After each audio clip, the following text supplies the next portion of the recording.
آپ کو یاد ہوگا کہ جب اکتوبر میں 7 اکتوبر کے بعد جب اسرائیل کے غزہ کے اوپر حملے شروع ہوئے تھے تو اور جب پہلی بار جب ایک ہسپتال کو نشانہ بنایا گیا تھا تو بہت شور مچا تھا، بلکہ پوری آرٹیکل چھپی تھی کہ نہیں یہ اسرائیل تو کبھی کر ہی نہیں سکتا، یہ یقیناً حماس نے کیا ہوگا۔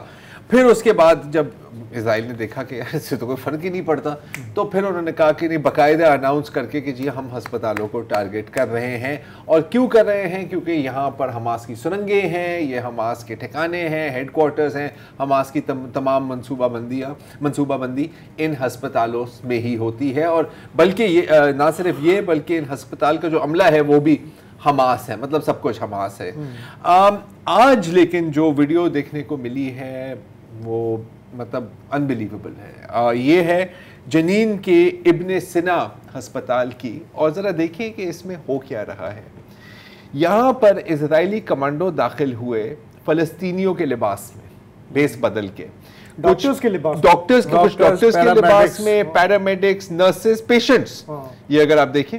اور ایک اگر جو آپ نے شروع میں دیکھا تھا تو وہ تو باقاعدہ ویل چیئر لے کے گھوم رہا تھا، داخل ہوئے اور 3 سائلنسڈ ویپنز کے ساتھ، یہ دیکھیں حجاب بھی پہنا ہوا ہے، ایک کی فیک داڑھی بھی ہے، یہ جو آپ دیکھ رہے ہیں جو رائٹ ہینڈ سائڈ پر گھوم رہے ہیں نمازی ٹوپی کے ساتھ، وہاں داخل ہوئے اور 3 فلسطینی، ایک تو کوما میں تھا اپنے جو ہسپتال اپنے وہ ہسپتال کے بستر میں تھے، ان کو قتل کیا، ان کو ایگزیکیوٹ کیا۔ یہ ہے مسک فیہ، محمد والد اور باسل الغزوی۔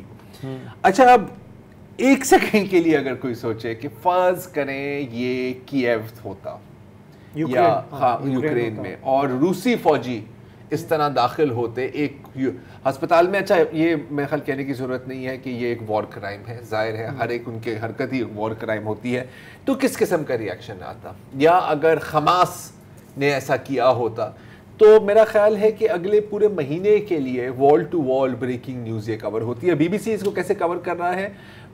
اسرائیلی commandos kill Palestinian militants in hospital raid۔ اور وہ بھی کیا؟ حماس کنٹرول نہیں، وہ اچھا ہاں، اے ایف پی اور رائٹرز میں لکھا ہوا ہے حماس رن ہیلتھ منسٹری سیز، حالانکہ یہ مغربی کنارہ ہے، مغربی کنارے میں حماس کی حکومت نہیں ہے، لیکن وہ اب ایک عادت ہو گئی ہے نا۔